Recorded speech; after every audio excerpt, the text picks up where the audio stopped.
अस्सलामु अलैकुम वरहमतुल्लाहि वबरकातुहू। कब्र में काम आने वाले अमाल।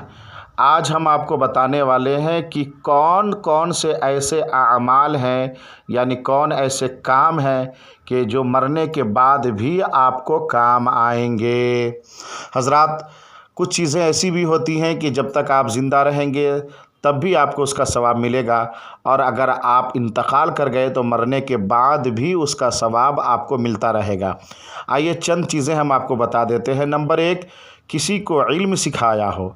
अगर आपने किसी को कोई इल्म सिखा दिया, कोई हुनर सिखा दिया, तो मरने के बाद भी आपको उसका सवाब मिलता रहेगा। नंबर 2, नहर खोद कर पानी जारी करवाया हो। आपने बोरवेल का इंतज़ाम कर दिया, ट्यूबवेल लगा दिया, आपने पानी का इंतज़ाम कर दिया, तो मरने के बाद भी आपको उसका सवाब मिलता रहेगा।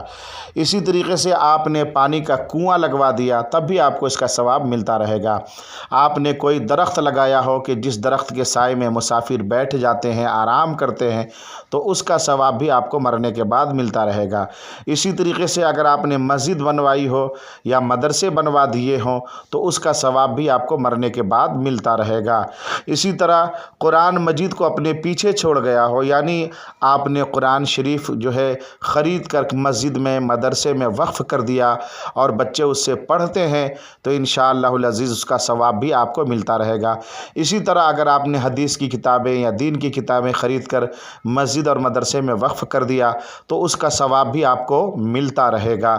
इसी तरह नंबर 7, अपने पीछे नेक औलाद छोड़ी हो जो मरने के बाद उसके लिए दुआए मग़फ़िरत करती हो, तो यकीनन जब जब बच्चा, औलाद, बेटा या बेटी आपके लिए दुआ करेंगे, तो उसकी वजह से भी आपको सवाब मिलता रहेगा।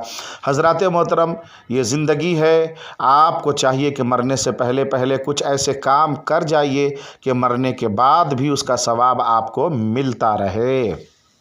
उम्मीद है कि आप मेरी बात पर अमल करेंगे और इन बातों में से कुछ न कुछ अपनी आखिरत के लिए सामान इकट्ठा कर लेंगे।